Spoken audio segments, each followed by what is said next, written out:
controls were set at the initial setting arrows, but they can be regulated to reject specific types of metal junk in the area where you're hunting. Rotate the ferrous knob on the left to prevent the detector from responding to bottle caps, iron, foil, and similar metals. All objects on the control to the left of the pointer will not be detected audibly. Objects to the right will be detected and announced with an audible sound.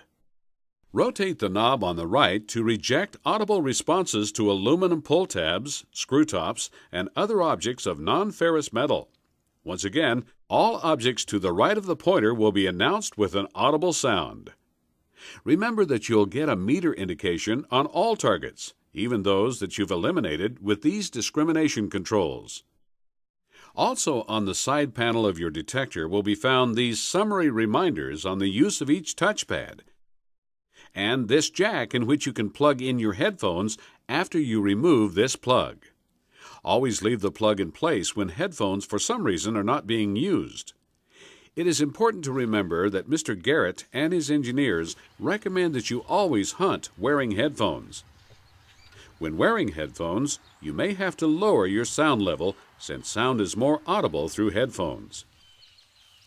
That completes our basic review of the controls and functions of your CX Plus. After you operate in the starter phase for a few hours, what you've learned from this video should give you a head start on the road to mastering this wonderful detector. Let's review what you've learned about the Computer Express. You'll remember that your detector always operates in the discriminant mode whenever you turn it on. This is the normal coin hunting mode, the one you'll probably use when searching beaches, parks, or playgrounds. In the discriminant mode, you can set these dual discrimination controls to let you accept and reject targets in both the ferrous and non-ferrous ranges. Learn as much as you can about how these controls can give you more time to hunt for treasure and less time digging trash. And you must always study your owner's manual. It and this video should answer any questions you might have. Now, let's learn a little more about the all-metal mode.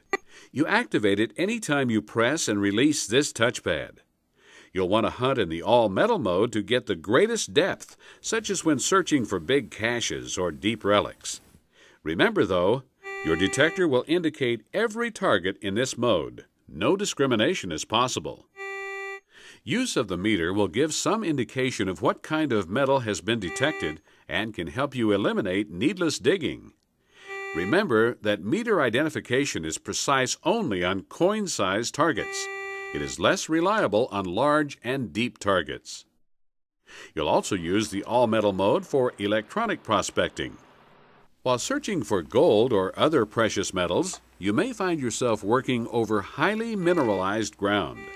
It's here that the fast track function of your CX Plus will prove invaluable, as it continually regulates your detector for greatest depth and proper operation over highly mineralized ground. You may want to repeat the fast track ground balancing function from time to time. We should discuss briefly the search coils that are available for your CX Plus. There's the 8 1/2 inch Crossfire coil with which your detector came equipped. This is the most popular size coil for coin hunters and for general searching over parks, playgrounds, and beaches. It provides excellent depth and good scanning width.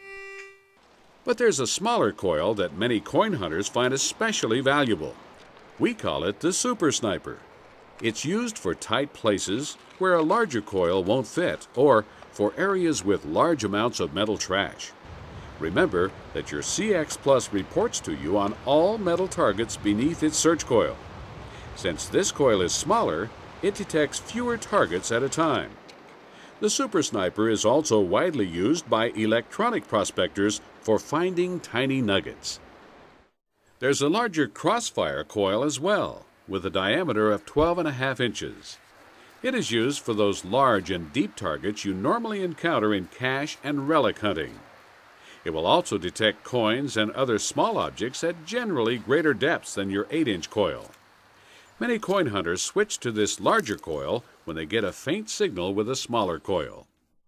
Finally, we have the depth multiplier, which Garrett calls the treasure hound.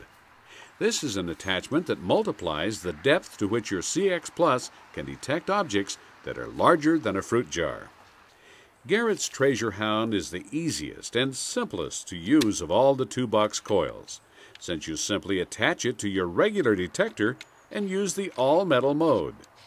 No special adjustments are necessary.